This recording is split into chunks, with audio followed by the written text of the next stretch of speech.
ସମସ୍ତଙ୍କୁ ସ୍ୱାଗତ। ଆଜି ଆମେ ଡିସ୍କସନ୍ସ କରିବା ଦଶମ ଶ୍ରେଣୀ ଜାଗବନ୍ଦନ ହରା ପଦ୍ୟ।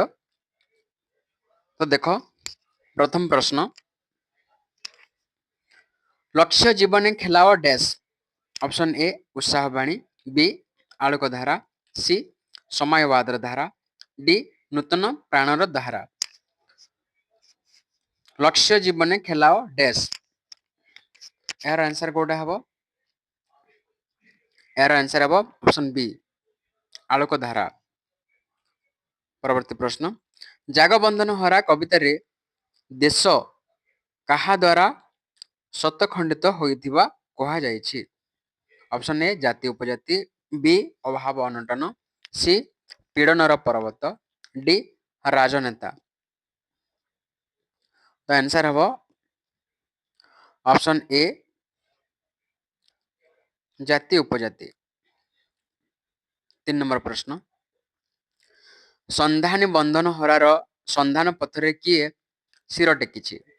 ସନ୍ଧାନୀ ବନ୍ଧନ ହରାର ସନ୍ଧାନ ପଥରେ କିଏ ଶିର ଟେକିଛି? ଅପସନ୍ ଏ ପର୍ବତ, ବି କଣ୍ଟକ, ସି କୁହେଲି, ଡି ମରୁଭୂମି। ଆନ୍ସର ହେବ ଅପସନ୍ ବି କଣ୍ଟକ। 4 ନମ୍ବର, ମରୁପଥରେ କଣ ସୃଜି ଯାତ୍ରା କରିବା ପାଇଁ କବି ବନ୍ଧନହରାକୁ ଆହ୍ୱାନ ଦେଇଛନ୍ତି? ଅପସନ୍ ଏ ଉଦ୍ୟାନ, ବି ଜଳାଶୟ, ସି ନିର୍ଝର, ଡି ପାନ୍ଥଶାଳା। ଆନ୍ସର ହେବ ଅପସନ୍ ସି ନିର୍ଝର। 5 ନମ୍ବର ପ୍ରଶ୍ନ, ବନ୍ଧନହରା କେଉଁଠାରେ ନିର୍ଝର ସୃଷ୍ଟି କରିବେ? ବନ୍ଧନହରା କେଉଁଠାରେ ନିର୍ଝର ସୃଷ୍ଟି କରିବେ? ଅପସନ୍ ଏ ମରଣ ଦୁଆରେ, ବି ଲକ୍ଷ୍ୟ ଜୀବନେ, ସି ତିମିର କାରାରେ, ଡି ମରୁପଥରେ। ଆନ୍ସର ହେବ ଅପସନ୍ ଡି ମରୁପଥରେ। 6 ନମ୍ବର ପ୍ରଶ୍ନ, ବନ୍ଧନହରା ସମ୍ମୁଖରେ କିଏ କୁହେଲିର ସୃଷ୍ଟି କରେ? ବନ୍ଧନହରା ସମ୍ମୁଖରେ କିଏ କୁହେଲି ସୃଷ୍ଟି କରେ? ଅପସନ୍ ଏ ମୋହ ମମତାର ନୀର, ବି ମହାମାନବର ଶଙ୍ଖ ଧ୍ୱନି, ସି ଅମର ଗାନ, ଡି କୋଟି ପ୍ରଦୀପ। ଆନ୍ସର ହେବ ଅପସନ୍ ଏ ମୋହ ମମତାର ନୀର। ମୋହ ମମତାର ନୀର। 7 ନମ୍ବର, ବକ୍ଷ ଶୋଣିତରେ ବନ୍ଧନହରା ଲକ୍ଷ୍ୟ ଜୀବନରେ କଣ ଖେଲାଇ ଦେବାକୁ କବି ଆହ୍ୱାନ ଦେଇଛନ୍ତି? ଅପସନ୍ ଏ ହସର ଧାରା, ବି ଆଲୋକ ଧାରା, ସି ଅଶ୍ରୁଧାରା, ଡି ଆନନ୍ଦ ଧାରା। ଆନ୍ସର ହେବ ଅପସନ୍ ବି ଆଲୋକ ଧାରା।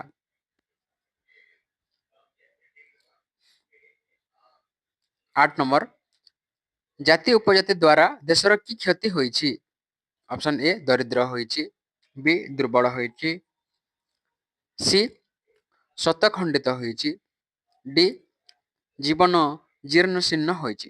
ଜାତି ଉପଜାତି ଦ୍ୱାରା ଦେଶର କି କ୍ଷତି ହୋଇଛି? ଆନ୍ସର ହେବ ଅପସନ୍ ସି ଶତଖଣ୍ଡିତ ହୋଇଛି। 9 ନମ୍ବର, ମରଣ ଦୁଆରେ ବନ୍ଧନହରା କଣ କରିବେ? ଅପସନ୍ ଏ ତିମିର କାରାକୁ ଭାଙ୍ଗିଦେବେ, ବି ଦୁଃଖ ଜ୍ୱାଲା ହରଣ କରିବେ, ସି ମହାମାନବର ଶଙ୍ଖନାଦ କରିବେ, ଡି ଅମର ଗାନ କରିବେ। ତ ଆନ୍ସର ହେବ ଅପସନ୍ ଡି ଅମର ଗାନ କରିବେ।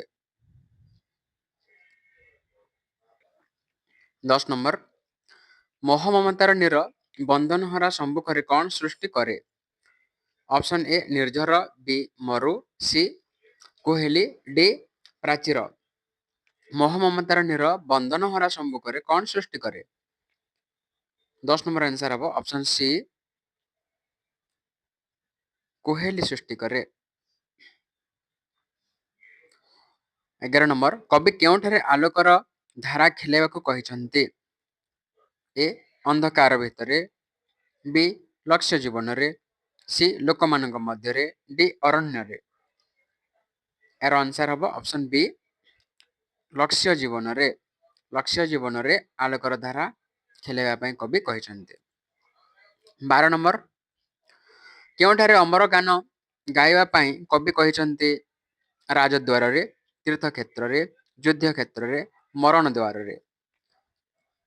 12 ନମ୍ବର ଆନ୍ସର ହେବ ଅପସନ୍ ଡି ମରଣ ଦ୍ୱାରରେ। 13 ନମ୍ବର ଜାଗବନ୍ଧନ ହରା କେଉଁମାନଙ୍କ ଉଦ୍ଦେଶ୍ୟରେ କୁହାଯାଇଛି? ନବଯୁଗର ସୈନିକ, ନବଯୁଗର ତରୁଣ, ନବଯୁଗର ଶ୍ରମିକ, ନବଯୁଗର ଦରିଦ୍ର। ତ ଆନ୍ସର ହେବ ଅପସନ୍ ବି ନବଯୁଗର ତରୁଣ। ଜାଗବନ୍ଧନ ହରା ନବଯୁଗର ତରୁଣ ଉଦ୍ଦେଶ୍ୟରେ କୁହାଯାଇଛି। 14 ନମ୍ବର କେଉଁ କଥା ଲୁପ୍ତ ହେବା ପାଇଁ ଜାଗବନ୍ଧନ ହରା କବିତାରେ କୁହାଯାଇଛି? ଅଧର୍ମ, ଅତ୍ୟାଚାର, ଅନୀତି, ଜାତିଭେଦ। ଆନ୍ସର ହେବ ଅପସନ୍ ଡି ଜାତିଭେଦ।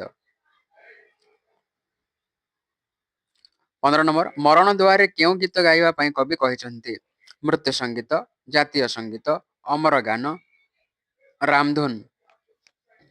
15 ନମ୍ବର ଆନ୍ସର କ'ଣ ହେବ? 15 ନମ୍ବର ଆନ୍ସର ହେବ ଅପସନ୍ ସି ଅମର ଗାନ। ମରଣ ଦ୍ୱାରରେ ଅମର ଗାନ ଗୀତ ଗାଇବା ପାଇଁ କବି କହିଛନ୍ତି। 16 ନମ୍ବର ମାନବ ଶିରସ୍ସୁ କ'ଣ ପୋଛି ଦେବାକୁ କବି କହିଛନ୍ତି? ସିନ୍ଦୁର, ଚନ୍ଦନ, ସ୍ୱେଦ, ଅପମାନ। ଆନ୍ସର ହେବ 16 ନମ୍ବର ଅପମାନ। ମାନବ ଶିରସ୍ସୁ ଅପମାନ ପୋଛି ଦେବା ପାଇଁ କବି କହିଛନ୍ତି। ଠିକ ଅଛି। ତାପରେ ଦେଖ 17 ନମ୍ବର ବନ୍ଧନ ହରା କ'ଣ କଲେ କ୍ରନ୍ଦନ ଶେଷ ହେବ? ସମାଜ ସେବା କଲେ, ଦରିଦ୍ରକୁ ସାହାଯ୍ୟ କଲେ, ବନ୍ଧନ ଛିନ୍ନ କଲେ, ସାନ୍ତ୍ୱନା ଦେଲେ। 17 ନମ୍ବର ଆନ୍ସର ହେବ ଅପସନ୍ ସି ବନ୍ଧନ ଛିନ୍ନ କଲେ। ଏହାପରେ 18 ନମ୍ବର ଦେଖ ଲକ୍ଷ୍ୟ ଜୀବନରେ ଆଲୋକ ଧାରା ଖେଳାଇ ଦେବାକୁ କବି କାହାକୁ ଆହ୍ୱାନ ଦେଇଛନ୍ତି? 18 ନମ୍ବର ଅପସନ୍ ଏ ବନ୍ଧନହରାକୁ, ବି ଶୋଷିତଙ୍କୁ, ସି ବୃଦ୍ଧଙ୍କୁ, ଡି କୃଷକଙ୍କୁ। ଏହାର ଆନ୍ସର ହେବ ଅପସନ୍ ଏ ବନ୍ଧନହରାକୁ। 19 ନମ୍ବର ମହାମାନବର ଶଙ୍ଖନାଦରେ କ'ଣ ପ୍ରଶମିତ ହେଉ ବୋଲି କବି କହିଛନ୍ତି? ଅପସନ୍ ଏ ବିଦ୍ରୋହ, ବି ତାଣ୍ଡବ ଲୀଳା, ସି ଦୁଃଖ ଜ୍ୱାଳା, ଡି ବିଭୀଷିକା। 19 ନମ୍ବର ଆନ୍ସର ହେବ ଅପସନ୍ ସି ଦୁଃଖ ଜ୍ୱାଳା। ମହାମାନବର ଶଙ୍ଖନାଦରେ ଦୁଃଖ ଜ୍ୱାଳା ପ୍ରଶମିତ ହେଉ ବୋଲି କବି କହିଛନ୍ତି। 20 ନମ୍ବର ଅନନ୍ତ ପଟ୍ଟନାୟକ କେଉଁ ପୁସ୍ତକ ପାଇଁ କେନ୍ଦ୍ର ସାହିତ୍ୟ ଏକାଡେମୀ ପୁରସ୍କାର ପାଇଥିଲେ? ଅପସନ୍ ଏ ରକ୍ତଶିଖା, ବି ଛାୟାର ଛିଟା, ସି ଅବାନ୍ତର, ଡି ଅଲୋଡା ଲୋଡା। ଅନନ୍ତ ପଟ୍ଟନାୟକ କେଉଁ ପୁସ୍ତକ ପାଇଁ କେନ୍ଦ୍ର ସାହିତ୍ୟ ଏକାଡେମୀ ପୁରସ୍କାର ପାଇଥିଲେ? ଆନ୍ସର ହେବ ଅପସନ୍ ସି ଅବାନ୍ତର।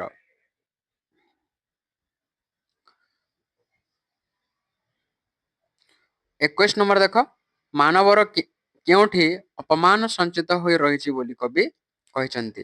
ମାନବର କେଉଁଠି ଅପମାନ ସଞ୍ଚିତ ହୋଇ ରହିଛି ବୋଲି କବି କହିଛନ୍ତି? ଅପସନ୍ ଏ ହୃଦୟରେ, ବି କାନ୍ଧରେ, ସି ମୁଣ୍ଡରେ, ଡି ବକ୍ଷରେ। ତ ଏହାର ଆନ୍ସର ହେବ ଅପସନ୍ ସି ମୁଣ୍ଡରେ। ଠିକ ଅଛି। ତାପରେ ଦେଖ ଶେଷ ପ୍ରଶ୍ନ ମହାମାନବର ଶଙ୍ଖ ଶବଦେ ସମରେ ଦୁଃଖ ଜ୍ୱାଳା ଏଠାରେ ସମୁ କେଉଁ ଅର୍ଥ ପ୍ରକାଶ କରୁଛି? ଅପସନ୍ ଏ କମିଯାଉ, ବି ଶେଷ ହେଉ, ସି ଦୂର ହେଉ, ଡି ନଷ୍ଟ ହେଉ। ତ ଏହାର ଆନ୍ସର ହେବ ଅପସନ୍ ଏ କମିଯାଉ। ସମୁ ଶବ୍ଦର ଅର୍ଥ ହେଉଛି କମିଯାଉ। ଠିକ ଅଛି ପିଲାମାନେ ସମସ୍ତଙ୍କୁ ବହୁତ ବହୁତ ଧନ୍ୟବାଦ।